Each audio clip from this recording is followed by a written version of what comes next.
11 तारीख को दक्षिण अफ्रीका का मौका था जब उसने सारी दुनिया के सामने और इंटरनेशनल कोर्ट ऑफ जस्टिस में इजराइल के जितने सारे जुर्म हैं, जितने जराइम हैं, वो सारे के सारे खोल कर रखे। उसका जवाब देना था इजराइल को 12 तारीख को। जवाब तो दिया, लेकिन उसमें इतने सारे पेच है कि दुनिया भर में जो अंतरराष्ट्रीय कानून को जानने वाले लोग हैं वो ये कह रहे हैं कि इजराइल के लिए खुद को डिफेंड करना बहुत मुश्किल होगा। लेकिन फाइनली कोर्ट का फैसला, इंटरिम फैसला क्या आएगा उसका इंतजार करना होगा। इधर हूथी के साथ अमेरिका की लड़ाई लगातार तेज होती जा रही है।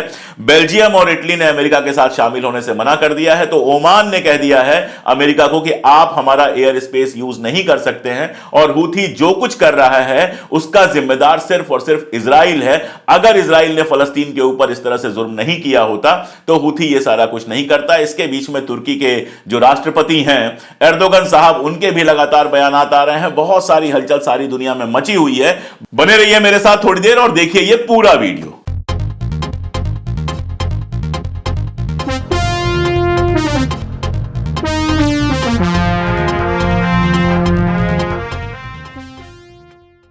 नमस्कार, मैं अशोक कुमार पांडे। इजराइल और फलस्तीन के बीच में जो जंग चल रही है उस पर लगातार आपके बीच में अपडेट्स लेके आया हूं। आज भी हाजिर हूं नई अपडेट्स के साथ। लेकिन सबसे पहले एक पॉजिटिव खबर। ये पॉजिटिव क्या, हिम्मत देने वाली खबर। जहां दुनिया भर में लोग इजराइल के खिलाफ बोलने से डर रहे हैं, फलस्तीन के पक्ष में बोलने से डर रहे हैं, यहां तक कि अरब नेशंस के अंदर भी इस तरह का डर दिखाई दे रहा है। जर्मनी में तो बाकायदा गिरफ्तार किया जा रहा है।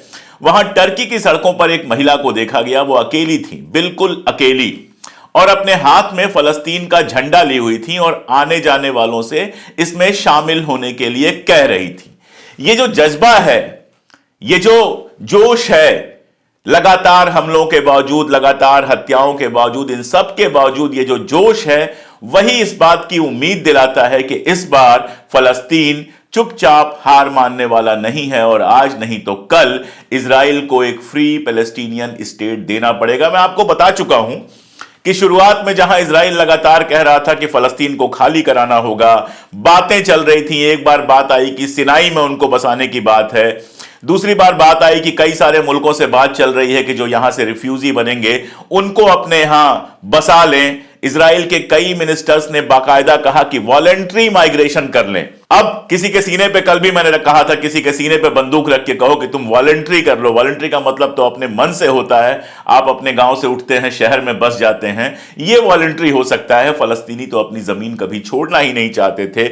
नकबा से लेकर और आज तक उनका जो संघर्ष है वो अपनी जमीन पर बने रहने का है। बावजूद इसके दुनिया में जो सबसे बड़ी संख्या माइग्रेंट्स की है वो फलस्तीनियों की है। बार बार उनको अपनी जमीन छोड़नी पड़ी, लेकिन उन्होंने वॉलंटरी नहीं छोड़ा, मजबूरी में छोड़ा। जो फलस्तीनी अब फलस्तीन में है वो फलस्तीन को छोड़ने के लिए बिल्कुल तैयार नहीं है। इन सब के बीच कल मैंने आपको बताया था कि आईसीजे में, इंटरनेशनल कोर्ट ऑफ जस्टिस में मामला चल रहा है। 11 तारीख की जो सुनवाई थी उसके बारे में डिटेल में मैंने आपको बताया था। 11 तारीख को साउथ अफ्रीका के वकीलों ने धज्जियां उड़ा के रख दी इजराइल के दावों की। उन्होंने बाकायदा पॉइंट टू पॉइंट बताया कि किस तरह से जेनोसाइड चल रहा है फलस्तीन के अंदर। बाकायदा वो वीडियोस दिखाए जिन वीडियोस में मकानों को, अस्पतालों को जमींदोज करने के बाद, यूनिवर्सिटीज को जमींदोज करने के बाद जो इजराइल के सैनिक हैं वो सैनिक एंजॉय कर रहे हैं और वीडियो बनाकर उसको इंटरनेट पे पोस्ट कर रहे हैं। इसके अलावा भी जो इंटरनेशनल कन्वेंशंस हैं उनका आधार लेकर, उनका बेस बनाकर बहुत डिटेल में साउथ अफ्रीका के जो वकील थे उन्होंने सारी दुनिया के सामने अपना पक्ष रखा और साउथ अफ्रीका के फेवर में बहुत सारी कंट्रीज आई। ये सारा कुछ मैं आपको बता चुका हूं और ये दर्द तो शेयर कर ही चुका हूं कि दिल मेरा कह रहा था कि आज अगर नेहरू का देश होता, गांधी का देश होता, तो हिंदुस्तान भी शाना बशाना खड़ा होता फलस्तीन के साथ।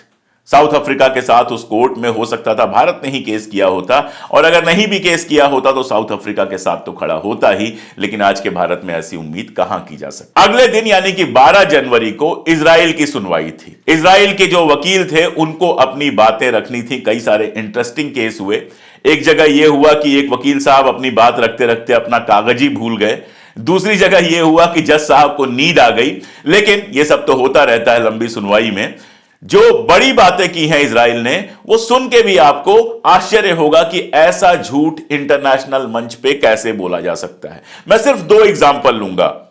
लेकिन उसके पहले एक बात आपको जरूर बताऊंगा। मैं अक्सर कहता हूं गोदी मीडिया, तो लोगों को लगता है कि मैं भारत की गोदी मीडिया की बात कर रहा हूं, लेकिन मैं यहां बताता रहता हूं कि गोदी मीडिया सारी दुनिया में है। कल फिर सिद्ध किया पश्चिम की गोदी मीडिया ने कि वो भारत की गोदी मीडिया से कहीं से कम नहीं है। कैसे सिद्ध किया? जब साउथ अफ्रीका दलीलें दे रहा था फलस्तीन के फेवर में, तो कोई भी चैनल, अल जजीरा के अलावा कोई भी चैनल उसको लाइव नहीं दिखा रहा था। बीच बीच से कुछ कट कभी कभी चल जा रहे थे, भारत के चैनलों की तो बात छोड़ दीजिए। लेकिन कल जब इजराइल अपने दावे पेश कर रहा था, जब इजराइल अपनी दलीलें दे रहा था, तो चाहे वो स्काई न्यूज हो, चाहे बीबीसी हो, जितने पश्चिम मीडिया के बड़े बड़े चैनल हैं, सब उसको लाइव कर रहे थे। और बड़ी बात यह है कि अल जजीरा ने पूरी निष्पक्षता दिखाते हुए ना केवल साउथ अफ्रीकन वकीलों की दलीलों को लाइव दिखाया, बल्कि इजराइल के वकीलों ने भी जो कुछ कहा वो सारा का सारा लाइव दिखाया।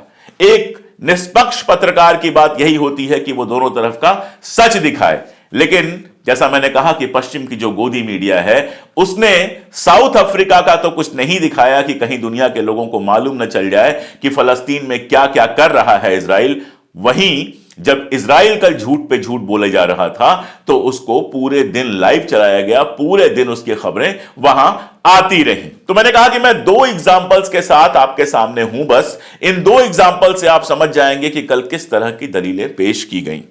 जो पहला एग्जाम्पल था वो ये कहा गया कि जो सहायता आ रही है, जो एड आ रही है, जो मदद आ रही है राफा बॉर्डर की तरफ से, इजराइल ने एक दिन के लिए भी वो मदद रोकी नहीं है। उनका कहना है कि 7 अक्टूबर के बाद से ही राफा बॉर्डर खुला हुआ है और इजिप्ट जितनी चाहे उतनी मदद वहां से भिजवा सकता है। अब कुछ करने की जरूरत नहीं है। गूगल खोलिए, मेरी बात पे भरोसा मत कीजिए।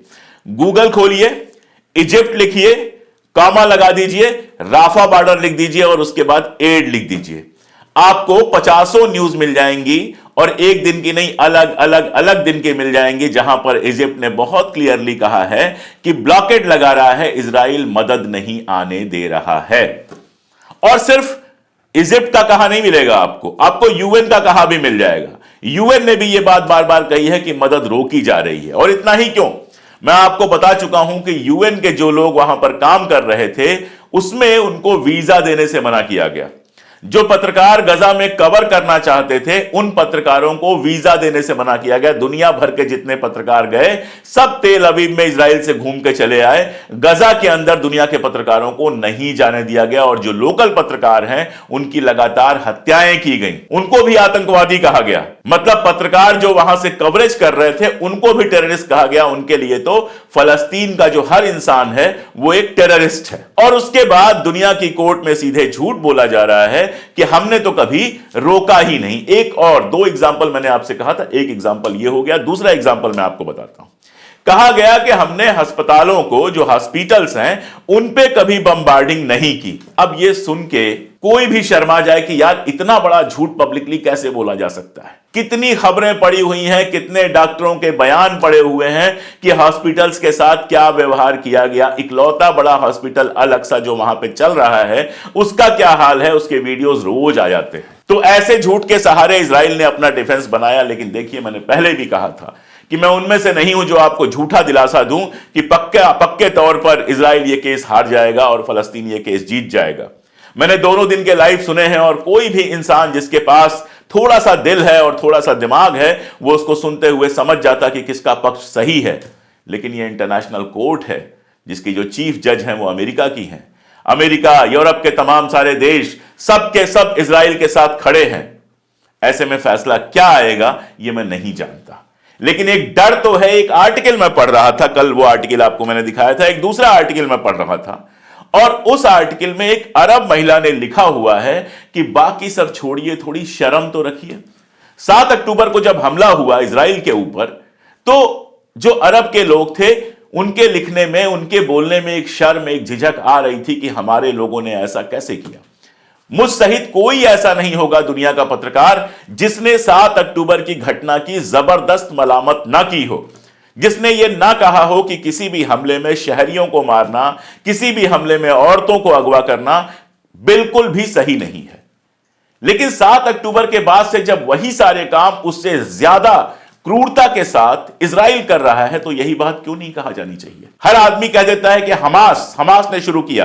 कल एक साहब आके बता गए, हमको इतिहास बताने लगे, मेल किया उन्होंने कि इतिहास आप नहीं जानते हैं, इतिहास में तो इजरायली वहां पर रहे हैं और मुसलमान बाद में आए, फला ढिमका ये वो। मैंने उनको बाकायदा कहा कि पहला वीडियो मैंने इतिहास पे ही बनाया था, उसका लिंक यहां पर आपको डिस्क्रिप्शन में मिल जाएगा, आप वो पूरा वीडियो देख लीजिएगा इतिहास का। और खास बात यह है कि 4000 साल पहले जिस कमरे में बैठ के मैं शूट कर रहा हूं, 4000 साल पहले इस जमीन पर किसकी मिल्कियत थी, यह अगर साबित करना हो और उसके बाद वो आके इस घर को कब्जा कर ले, तो फिर तो कोई बात ही नहीं है। फिर तो दुनिया में कोई अपने घर में नहीं रह जाएगा।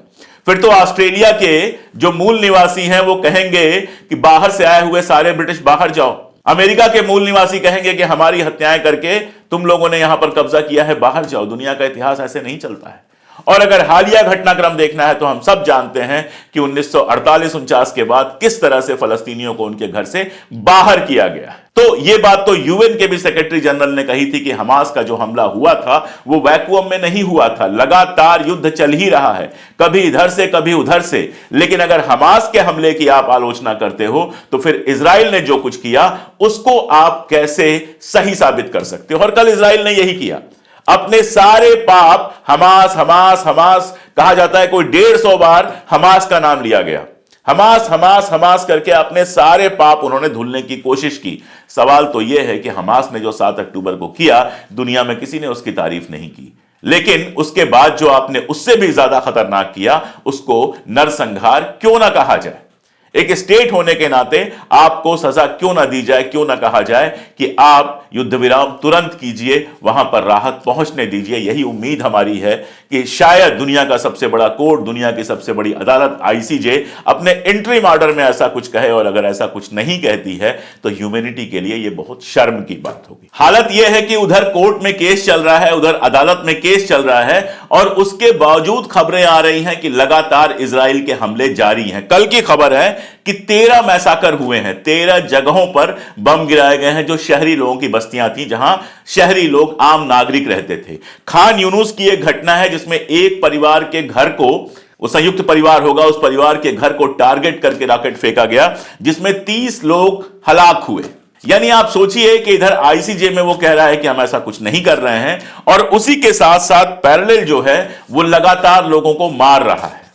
यूएन की एक रिपोर्ट आई है और वो रिपोर्ट कह रही है कि दुनिया में आज तक, आधुनिक दुनिया में कोई ऐसी जंग नहीं हुई जिसमें इतने लोग रोज मारे जाएं।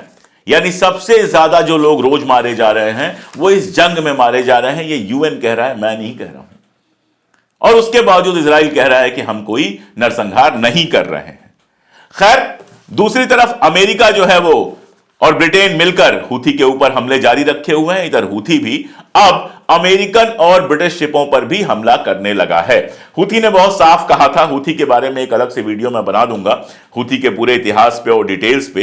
लेकिन यमन के हूथीज ने बहुत क्लियर कहा था कि हमारी दुश्मनी सिर्फ और सिर्फ इजराइल से है, हमें किसी और से कोई प्रॉब्लम नहीं है। जो शिप इजराइल जा रहा होगा, जो शिप इजराइल से आ रहा होगा, हम सिर्फ उसको नहीं जाने देंगे। लेकिन अब अमेरिका और ब्रिटेन, बहरीन और कुछ और मुल्क मिलकर शामिल हो गए हैं। तो अब हूथी ने कहा है कि ठीक है, अभी तक तो इजराइल हमारा दुश्मन था, अब अमेरिका और ब्रिटेन भी हमारे दुश्मन हैं। सऊदी अरबिया ने समझाने की तो कोशिश की है, लेकिन साथ में अरब के सारे मुल्कों ने अपना एयर स्पेस यूज करने की अनुमति दे दी है अमेरिका को। यानी हमारे एयर स्पेस से आप आराम से गुजर सकते हैं। हूथी पर बमबारी के लिए सिर्फ और सिर्फ एक मुल्क ओमान ऐसा है जिसने इसकी आलोचना की है और जिसने साफ साफ कहा है कि कतई हमारा एयर स्पेस अमेरिका या इंग्लैंड नहीं यूज कर सकते। दरअसल अमेरिकी राजनीति जो है वो युद्ध के ऊपर टिकी हुई है।